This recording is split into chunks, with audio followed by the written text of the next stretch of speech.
Hello. I've been looking forward to sharing with you some ideas about uh, health as law and healing as conformity to law, obedience to law, observing of law. Immediately after the Great Disappointment, there was no thought given to extending life through healthful observance of practices, because they still believed, the Millerites, as you know, that they were going to go to heaven soon. And so there was no time to be spent on uh, things about prolonging one's existence on this earth, right? But you remember that in 1850, Ellen White stopped date setting for the second advent. And she says time had not been a test since 1844, and that time will never again be a test.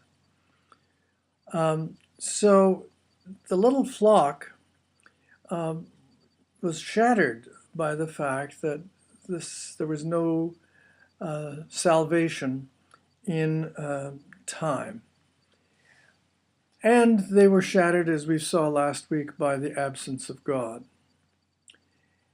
What they saw in healings were not the application of medical principles to specific cases, but rather um, they saw people who were healed through the incoming and presence of God. So that healings were rituals, preparing people for experiencing the holy, not just the person who is sick, but preparing those who are around that person who is sick. And so healings were celebrations of God's presence, not celebrations of God's laws being applied to this person. If you will, these healings, right after the Great Disappointment, were sacraments of God's coming, not to the world, but as they had hoped, but to this individual body and to the believers that were gathered around. Now, abstaining from practices during this period was not seen as methods for prolonging human life, but as we saw last time, these were rituals of purification. You kept from doing certain things because you wanted to remain pure. Still, there was a hope that in their lifetime they would be ushered into the presence of God, and so they needed to keep themselves pure. Now, after a period of time that we have identified as being 1859, it's in the 50s, but it's the latter part of the 50s, on the way to 1863, where there was the establishment of the Seventh-day Adventist Church as a formal institution. But in 1859, Ellen White said, "I saw that this message would not accomplish its work in a few short months. God proves his people in this world. This is an interesting phrase. This is the fitting up place to appear in his presence." Notice that imagery. It's sort of the closet or the waiting room. And then we will be, after we have fitted up ourselves, put ourselves in the right way, then we can be brought into God's presence. So this was a period when, 1859 was a time when time expanded for the Adventists, and I've suggested that that's when the Millerites became Seventh-day Adventists, because the second coming of Christ was not going to be immediate. It was going to be sometime in the future. The second coming of Christ was not in the present, but in the future. Now, the unreliability of being able to predict salvation in time, salvation at a certain moment, the unpredictability of that, I think led them to try to find reliability in some other part of their existence. So that the unpredictability of time, I think, pushed them to find solace in space. and nothing in space is more tangible than the body. As early as 1854, even earlier than the statement that I've just quoted from Ellen White saying this is the fitting up place to appear in God's presence, in 1854, D.P. Hall wrote a small book, Man Not Immortal, and it was from, don't you love this? Steam Press. You can't improve on that. Steam Press. This is where a lot of the Sabbatarian Adventists published their material. And it was the first systematic study of human nature, a theological reflection. And one of the things that he said is, man is a unit composed of dust, his mental and moral nature inhering in the organized man. Let me just repeat that. Man is a unit composed of dust, his mental and moral nature inhering in the organized man. So, what flowed from that was a biblical understanding of the nature of humanity. That is to say that when humans die, the whole person remains in the grave. And secondly, the present mind and character persists. Now, this is very important for this whole time together today. The present body, mind, and character persists. Now, listen to this. At the resurrection of the body, at the second advent, the present body, mind, and character, as he put it, albeit sinless, enters heaven. Now think of that. This is a group of people who have put everything on the line in their faith that they would be able to enter into heaven and they would be able to have an existence that was very different from what they have now, right? Sinless. But listen to what they were saying. The present body, mind, and character at the resurrection enters heaven. So this is a kind of understanding of what happens at the resurrection that emphasizes the continuity between what we are now and what we are in the future. It has to be that, however the gradations of certainty about the similarity, it has to be that because it is the recognizable body that is going to also be at the resurrection in heaven. Now this, of course, is very different from the idea that when one dies, the soul goes directly to heaven and the body remains. Now, this is the idea that what you are now is going to be coming out of the grave, and that whole thing will go to God. Ellen White said in Adventist Home, page 16, Jesus does not change the character at his coming. The work of transformation must be done now. Now, I think this tends to be overlooked within Adventism. We put so much emphasis on how the second coming of Christ is going to change everything, and of course it does. But remember, we were Methodists, we were Baptists, and the Methodists and the Baptists believed that you should be disciples, that's Baptist language, or you should seek sanctification, that's Methodist language, both emphasizing we have got to attend to the kinds of people that we are now. And that there's a continuity as well as discontinuity between what we are now and the second coming. So, day by day, the moment of translation was less and less present to the Millerites. But as the Millerites became Sabbatarian Adventists, one's present body was understood as a tangible connection between us now and the future resurrection and entry into heaven. So, what I'm suggesting is that in the face of the absence of God, one response was, well, our bodies are places where we can feel God's presence, his healing, his miraculous healing. And that was one type of what one does in the face of the non-return of Christ. The other one was to turn to something very tangible, namely one's body, and to sense very deeply that this body and how one treats it is a work that prepares us for that future. See, in that first understanding, the first metaphor, namely the temple, the presence of God to a person like Ellen White and her being transported to heaven was a comfort, right? But a second comfort was this emphasis on the fact that our bodies are not only times when we feel miraculous healings, but we also, and we feel that our bodies are the temple of God, right? The presence of God we feel within us is the same presence in the temple, and indeed our bodies are the temple.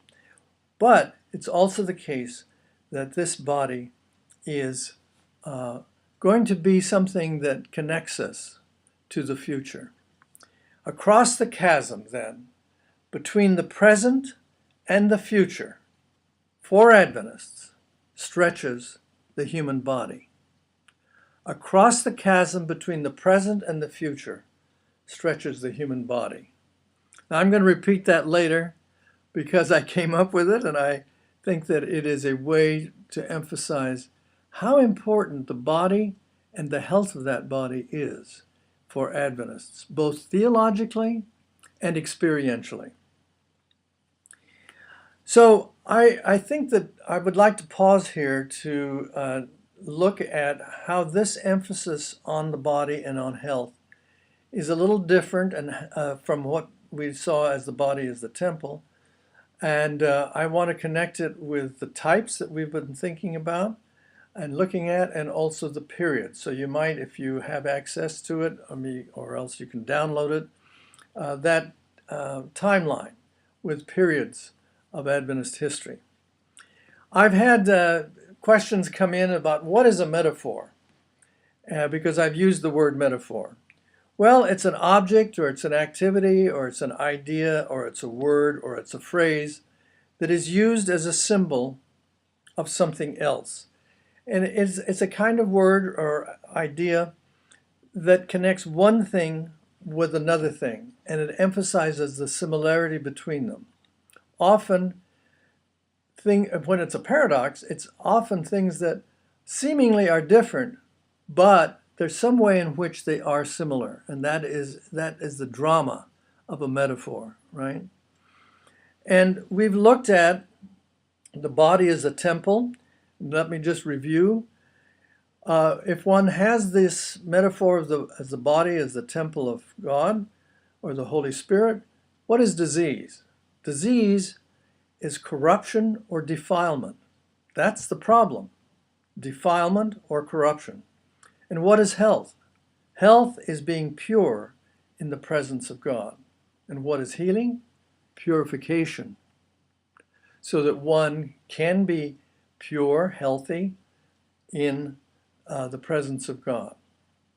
All right, that is the kind of metaphor that I think is to be found most expansively in the early period of Adventism from the 1844 to through the years of ferment, and that's a period that I cut off at 1903. So it is the 19th century period of Adventism, and during these years of ferment, we were thinking of all kinds of things. We were exploring all sorts of ideas concerning theology and what to do in the face of the great disappointment. And as far as health is concerned, I think this was a very important, if not dominant, view. But all of these views that we deal with, including this one, the body as the temple of God, health as purification and purity, these extend all the way through all the periods right to the present. And we've explored that already. Now we're going to another metaphor, which is the health in the law court. And it's all the legal terms that you find in Scripture. And remember, we've said all of these are scripturally based, but they also were worked and elaborated by the Adventists. Health in the law court. So what is in that set of metaphors, that setting? First the temple, then the court. Disease here is deviancy from the norm. It's to be out of step with what ought to be. And health is obedience to the norm. It is to be in step with what is and what ought to be, right? And what is healing for a person who is deviant and is out of step? Well, it's learning how to apply law to life, right? All one of the things that we've said, and I'll say it again, is that all these metaphors exist in all the periods. And we've already explored the way in which this metaphor of health as law is found in the earlier periods. Now, I want to go back to that in a minute and continue to explore law within those years of ferment within the second half of the 19th century when the Adventist Church emerged. But the main place where this symbol or this metaphor of health as law really flourishes and is seen in its to be almost dominant in this other period is the years of consolidation, what I call mark off from 1903 to, what is it? It's to 1960-61. In those years of consolidation, the whole imagery of law and understanding health in the light of law becomes very important. The other metaphors, one of the body is the temple of God and health is purity, continues, as I say, during that period and into the other period, the last period. But this is the period when it really takes on a real life. So I just wanted to lay out these different metaphors in terms of periods in the chart that you have, or the timeline of different periods of the Adventist Church's life. So this emphasis on law as a form of reassurance is something that James White captures, I think, very beautifully. He did it in 1849. This is only 5 years after the Great Disappointment.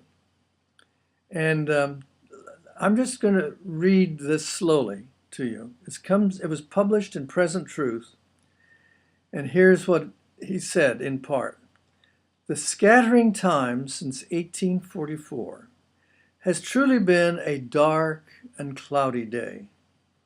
The weary and torn flock that has been grieved, driven, and scattered are beginning. What? What are they doing? This is a very, very poignant and vivid way of describing this community that is suffering through this great disappointment. They thought they would be in heaven, and they're not. A dark and cloudy day, the weary and torn flock that has been grieved, driven, and scattered are beginning to hear the cheering voice of the true shepherd in the commandments of God and the testimony of Jesus. Now, isn't that interesting? There's a people that are torn, and they are weary, and they're grieved, and they feel like they're being scattered. And where do they find the cheering voice of the true shepherd? Staying, with the metaphor of the flock, in the commandments of God and the testimony of Jesus. Now, I'm going to pause and draw your attention to a couple of verses that have been important to Adventists and were important at this time. In Revelation chapter 11, verse 19, we hear that the temple of God was opened in heaven. All right, so that's the temple imagery. That's what we were talking about in terms of the body as the temple of God. The temple of God was opened in heaven, and they were seen in his temple the ark of his testament. And so right in the midst of the temple, one is reminded that in the Old Testament, right at the heart and the center and the most holy place of that sanctuary or the temple was the Decalogue. And of course, it was very important for Adventists that in that Decalogue was the Sabbath, as they started learning and studying about the Sabbath. So here's an image that James White is saying has been a great comfort to the Adventists who are enduring the great disappointment.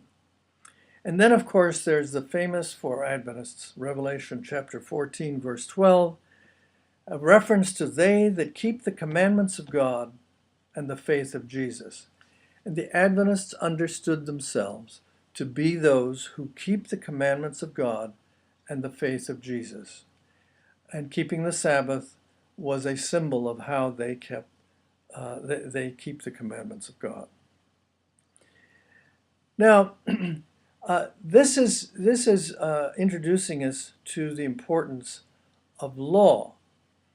Now, how in the world did these images of the law in the book of Revelation, how did that turn into some kind of attention to health? Well, I think we need to remember that Ellen White grew up as a Methodist, and in many ways, she brought the Seventh-day Adventist into her Methodist home. She brought them into just her own outlook, the attitude of John Wesley and the Methodists towards law and towards health. You remember that we talked about a book that John Wesley wrote, Primitive Physic, an Easy and Natural Way of Curing Most Diseases, written a century before, 1747, 18th century. But it was distributed widely by the circuit riders. They were colporteurs selling that book, and others by Wesley on health. And they were homely but very practical ways of helping people to live well. Proper diet, healthy exercise, inhale fresh air, wear reasonable apparel, and in the 18th century that meant not wearing, if you don't mind, tight corsets. When the Millerites came along, they took up a lot of that existing emphasis on health, and there was a fellow named Larkin B. Coles, an MD, who has been described as being one of the prominent Millerites. And he sold a book called Philosophy of Health. We've referred to it before. For its time, sold a lot, 44,000. Yeah, 144. No, it's 44,000. And he said, whoever violates the law of life and health sins against God as truly as though he breaks the Ten Commandments. Okay, now there you have it. The equivalence between the Ten Commandments and the laws of life and health by the Millerites, and it's as natural as it can be because the Methodists have been saturating America. They became at one point the largest denomination in America through revival meetings. And you've heard about Sylvester Graham. He was a Presbyterian, a minister, who became a health educator, started the Graham Crackers, of course, and who banned all tobacco, alcohol, meat, condiments, including pepper, and pastries. Sorry about that, but pastries. And you remember that we indicated that Oberlin College adopted the Sylvester Graham health message and adopted it for their students as well as faculty. And 3 of the Kellogg's went to Oberlin College for their training. And Sylvester Graham had said as early as 1830, before the Millerite excitement, true religion consists of perfectly obeying all the constitutional laws of human nature. So, I think a central reason for Adventists' eventual embrace of scientific medicine and the scientific approach to medicine is Ellen White's consistent, lifelong identification of health with conformity to law. And then there's this very important step. When Ellen White talks about law, and she lived a long time, but whenever she talks about law, she is not talking about careful distinctions and delineations among law. Thomas Aquinas in the 14th century, Roman Catholic, because everybody was Catholic, made very strong distinctions between laws of God, laws of nature, laws of man, okay? But she mixed everything together as law.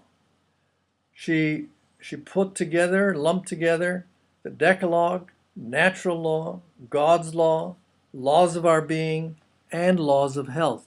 They were all God's laws in different ways. So in 1863, in the health vision that you had before you and were able to download, there are many references to the laws of health.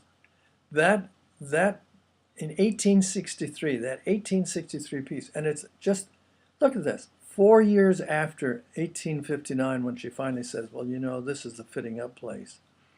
And she has a vision in 1863, the same year as the organization of the Seventh-day Adventist Church. She has many references to law in her reflections on the importance of health. Interestingly, this is about the same time when the people who had endured the great disappointment, who had spent hours staying up studying, trying to understand what they were to believe, people like Hall, people like those who, Crozier and others who were working on the sanctuary, people like Bates, who's studying about the Sabbath. They were these intense, very exciting, they were called Sabbath conferences, not because they were just discussing the Sabbath, but because they took place on Sabbath. They were going through all this. 19 years after the 1844 disappointment, a whole bunch of these people broke down. Their health gave out. So there had been almost 20 years of unceasing stress, excitement, and work. And so many of them went to a place that had the House on the Hill in Danville, New York. And this was what later would be called by Kellogg a sanitarium to describe the Adventist, what shall I say, adaptation of that. But there were several of them that went to this place. And they, in this place, the Home on the Hillside, had adopted the regimen of Graham, Sylvester Graham. And so the Adventists were very grateful to find what was called health reform institutions.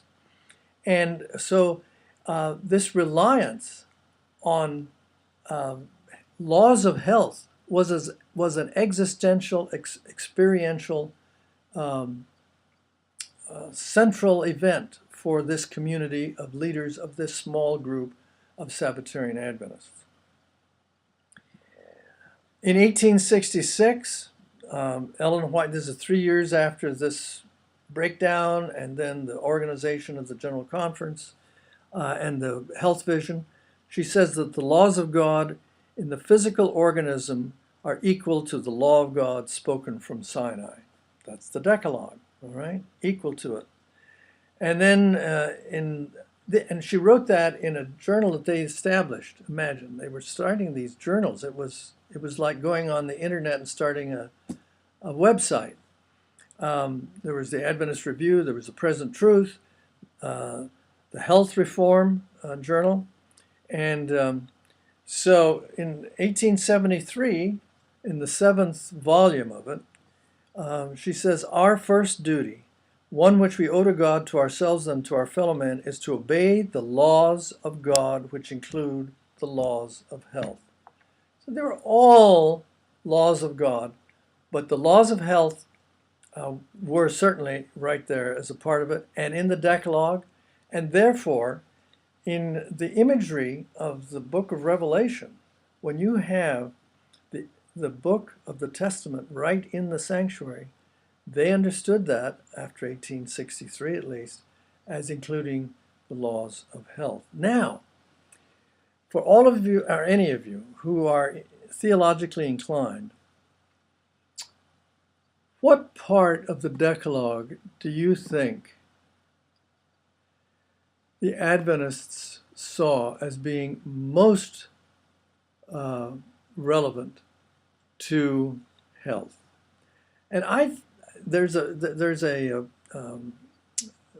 person besides Ellen White, D.T. Bordeaux, who talks about that in an issue of the Health Reformer in 1866. But I think I'll just leave it out there and have you discuss it on the website, on Canvas.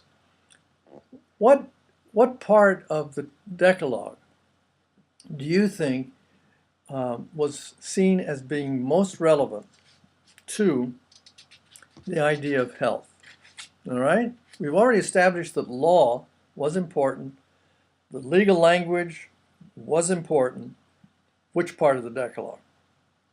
Now, there can be an answer that D.T. Bordeaux had, and I know what he said, but you may come up with your own view, and it'd be interesting to see what part of it you would connect. I actually think of another place besides where Bordeaux goes, but in any case, let's talk about that. Now, let me move into, this is the early part, right? This is the years of ferment, the last half of the 19th century, the earliest part of the history of the Seventh-day Adventist Church. And let's move to the idea of health and law in the years of consolidation. Let me just set a little backdrop for us. In 1901, Ellen White comes back from Australia, where she spent the late 80s and the 90s. She comes back to the General Conference session in Battle Creek, 1901, and with her is A.G. Daniels, a young minister that she's learned she's become acquainted with and worked with in Australia. He's an American, but he's coming back. He organized the first union in the church out there in Australia. And at that General Conference, she comes in early, she meets with the brethren, and she says there's got to be a change of the leadership and there's got to be a change of the organization. I believe it's the very next day, this General Conference session, hears her give a devotional, and then the meeting begins, the business meeting begins, and A.G. Daniels stands up and moves that there be a committee set up to study the reorganization of the church, and it's voted in. I mean, if this were understood in political terms, this is a coup d'etat by Ellen White coming back from what some have said was banishment. I've mentioned that before. And she is taking over. By the end of that time, that General Conference, they have removed the General Conference president and made a committee. 2 years later, 1903, A.G. Daniels is the president of the General Conference, and it has been vastly reorganized. We don't need to get into all of that at this time, but it is transformed, and something else has happened. There has become a widening split between Ellen White and A.G. Daniels, a young minister, and John Harvey Kellogg, who in an earlier period maybe 25, 30 years before, was also a young man, age 24, that Ellen White and James White set off to get a medical degree at the University of Michigan and Bellevue, and came back at 24 to become the head of the Western Health Institute, Health Reform Institute, which later became Battle Creek Sanitarium. And he became the person we've talked about, who was one of the main national voices in America to bring together religion and health. But she splits with him. And that plays out for a while, and he's eventually disfellowshipped. We'll get into that later. So that happens, right? Then in 1905, she brings out Ministry of Healing. She is by now 78 years old in 1905.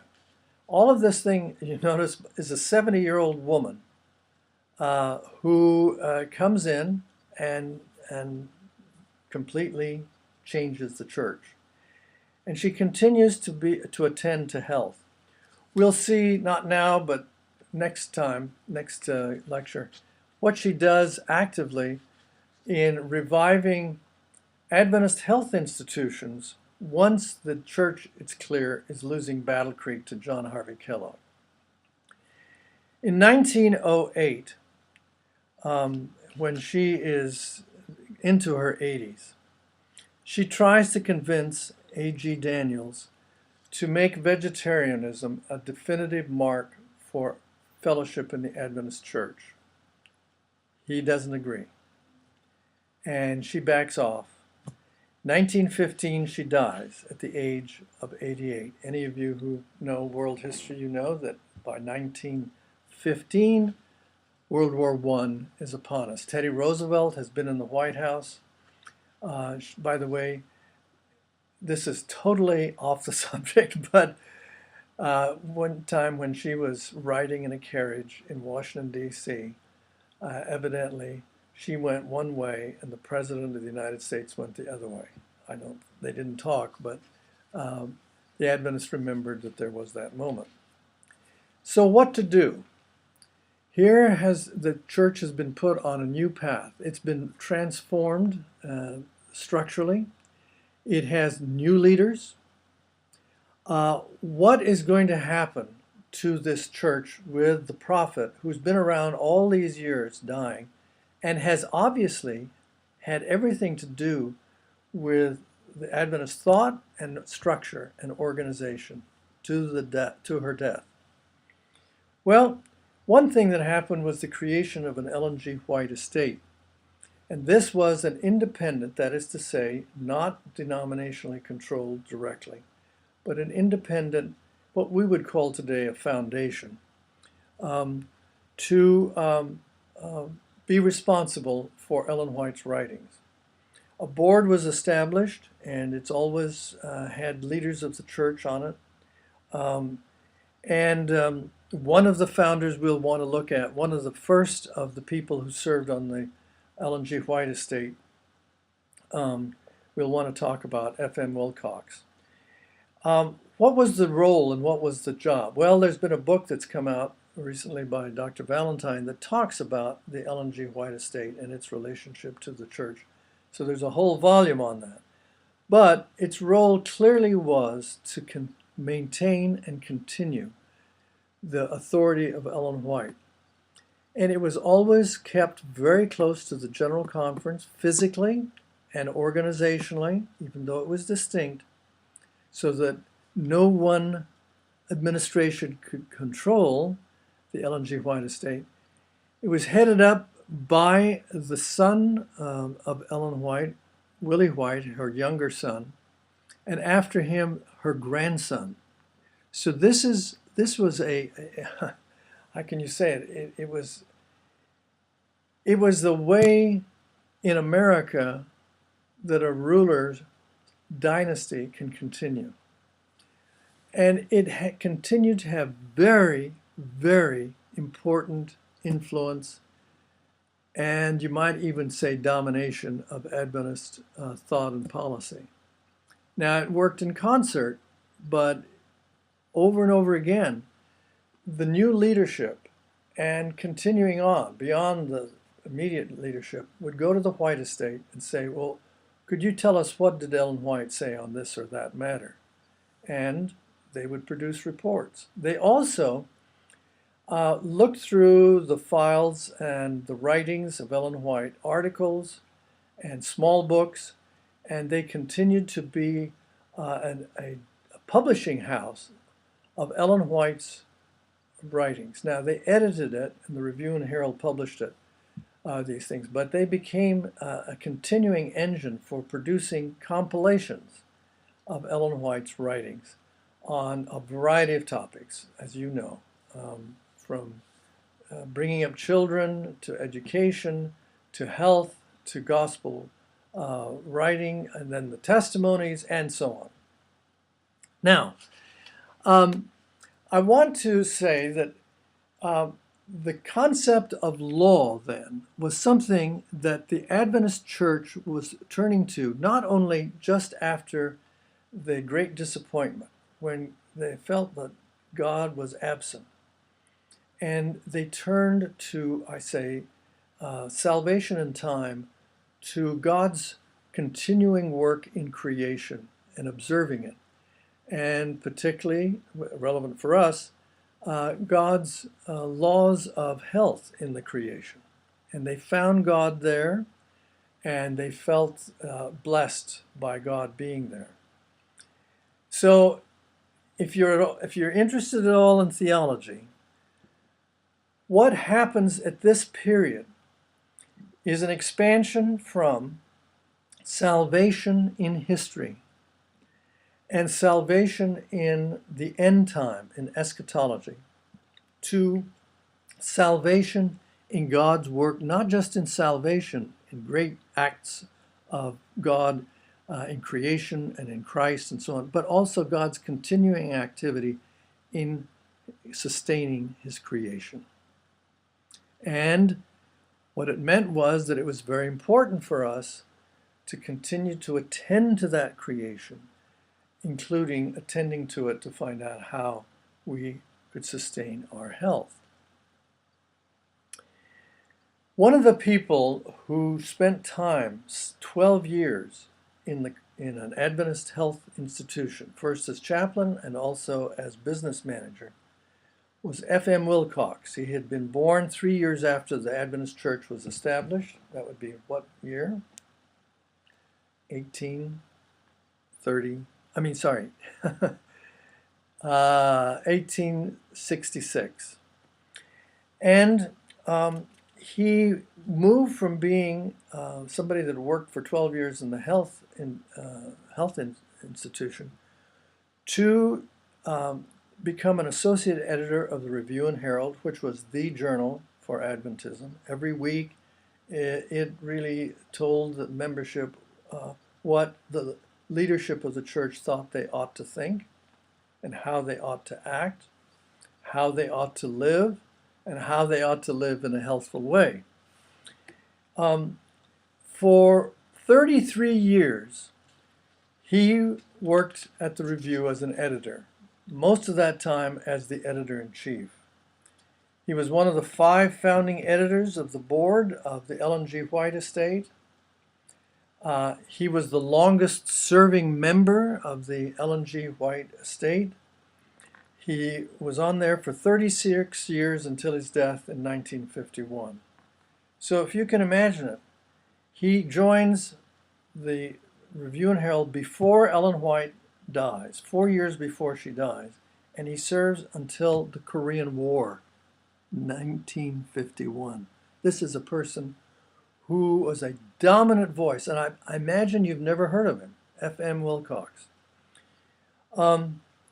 And what did he see his role to be?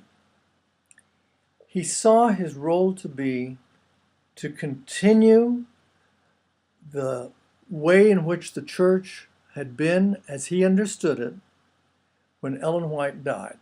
Now that's me speaking, but I do believe that that's what he wanted. He wanted to continue the Adventist church the way he had known it when he grew up and when he came to work at the Review. And he was the editor of the most important journal. He was one of the founding members of the Ellen G. White estate. And he came to draft in 1931 the first statement of beliefs that was published by official publications of the church. It was never approved by the General Conference because we still felt like we shouldn't have a creed, but he put one together. What a creed is and what it isn't can be debated, but the fact is he put it together and it appeared in official documents of the Adventist Church, and 22 doctrines, and it continued for 22 years unchanged. And in that document, he included a prohibition of tobacco, intoxicating drinks, and narcotics, so that these abstentions and prohibitions were legalized, if you wish to say it, in a document that articulated what our basic beliefs were. What's my point? My point is that health as law was a part of Adventism establishing laws, if you will. I've called them creeds, statements of beliefs, but all of this after Ellen White was perceived to be important so that, because they didn't have Ellen White to go to, so we were going to have these statements.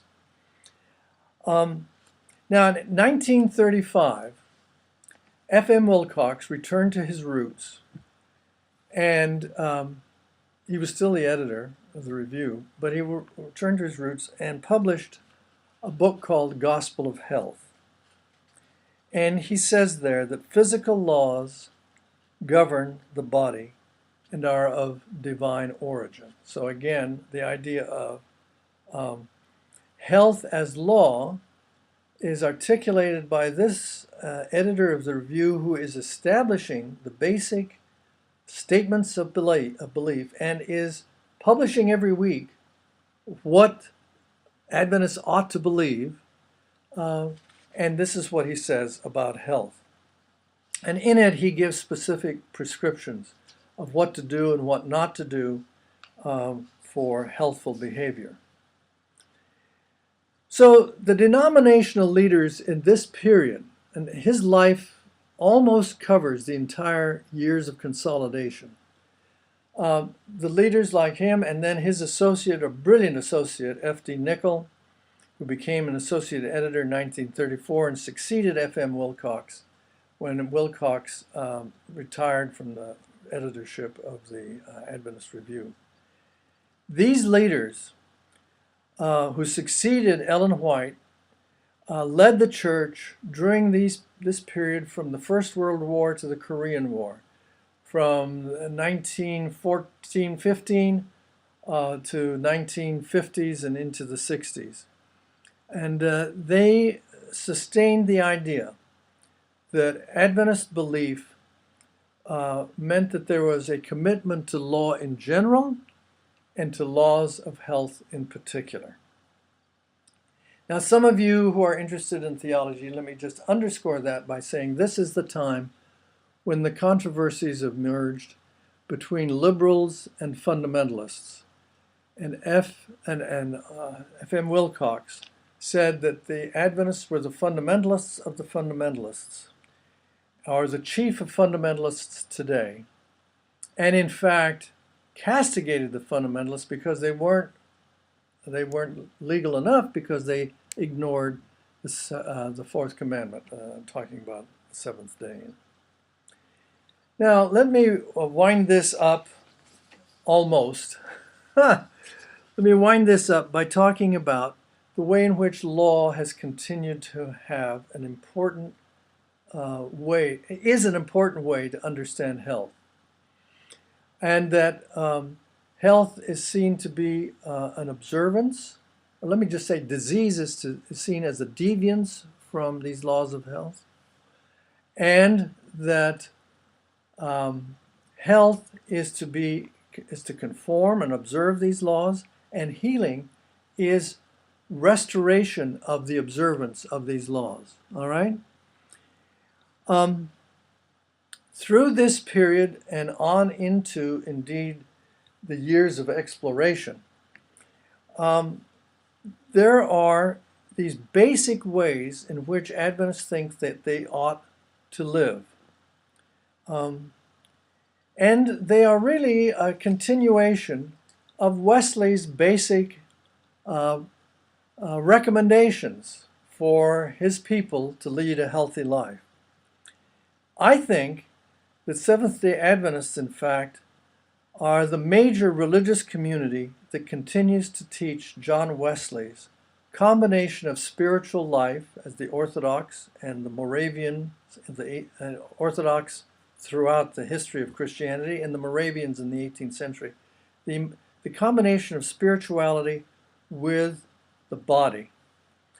And in the 18th century, which is when Wesley lived, he was the greatest scholar of the Orthodox fathers, and he was also very moved by the Moravians and the pietistic congregations of Central Europe.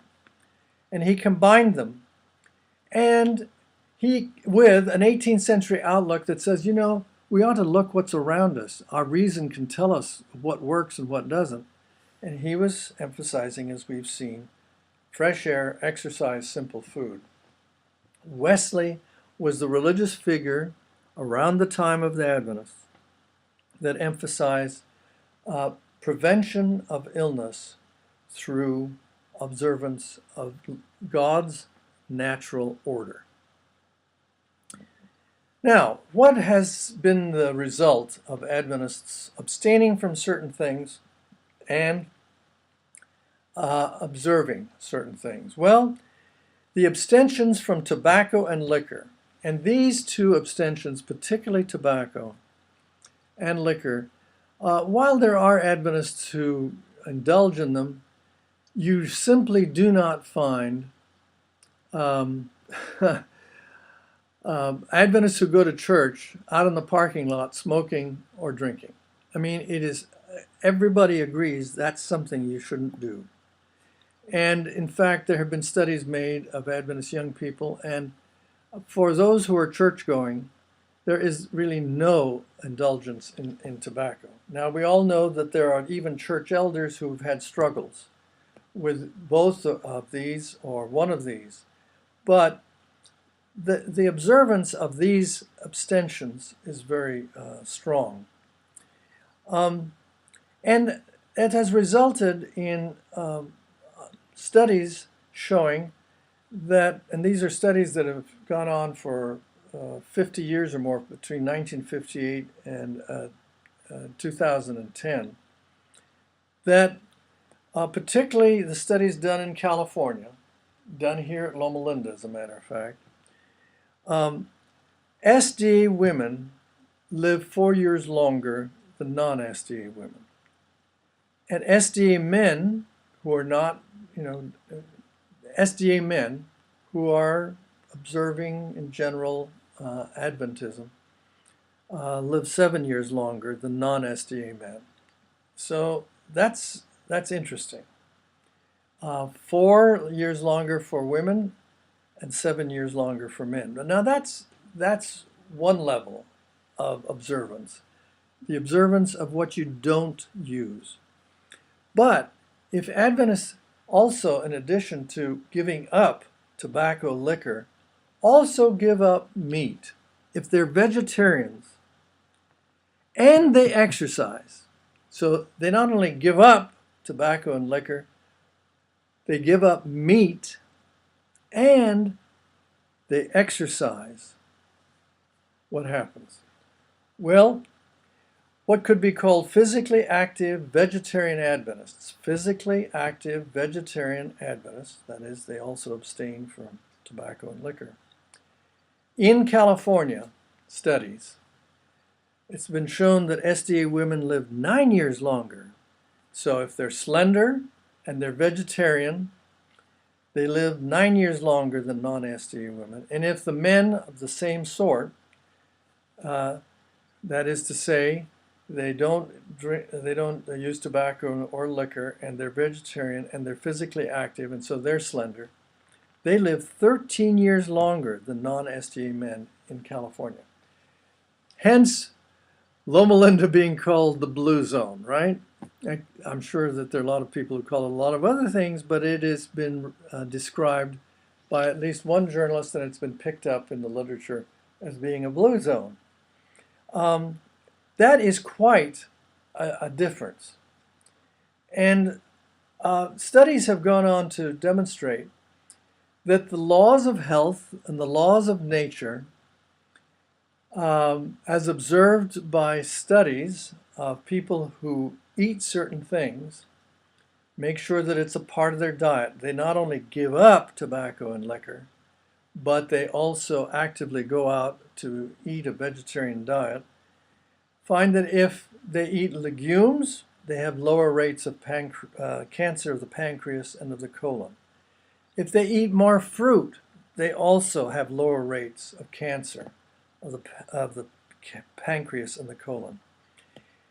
Now, this may not make you go out and buy this, but if you drink soy milk a couple of times a day, there are lower rates of cancer of the colon.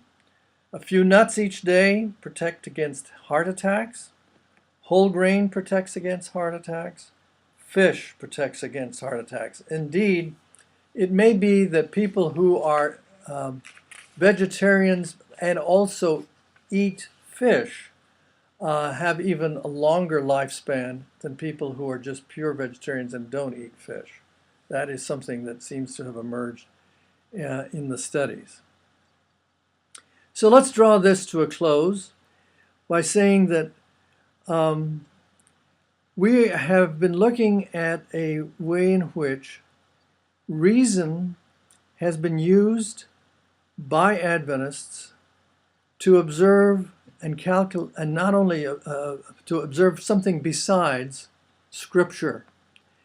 William Miller really believed that he could rely on reason to study the Bible and calculate through just his reason, could calculate the time when the Lord would return, and could calculate periods of divine history, right? Now that didn't result in the Adventists welcoming Jesus in 1844 and being taken to heaven. But the Adventists didn't stop using reason or relying on reason. As a matter of fact, they went to reason and found some solace there because, as James White said, they found the laws of God, not only in the Bible, which they did find, but also in nature. And in that nature and in God's creation, they found the laws of health as well. And they dedicated themselves, these people who didn't think they needed to worry about health because the Lord would return, they dedicated themselves religiously to prolonging their lives. Now, we're going to be discussing, am I right, online, what is it that you find as the aspects of God's law, and particularly in the Decalogue, that tell you that you should indeed use your reason to discover how to live longer by observing the laws of health. So the Adventists went from calculating dates to observing rules of living.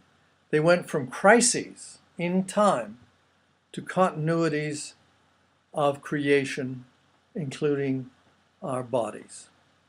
They went from emergency living to steady, temperate living. So health as making man whole through obedience or observance of law is observance of law not simply by looking, that's one understanding of the word observance, looking at law, but also observance as following of law. And this, I've tried to indicate, is a match in the years of consolidation between what was happening generally in society, particularly in the Christian church, in coming to fundamentalists, fundamentalist views, fundamentals of belief that became known, the believers of which became known as fundamentalists.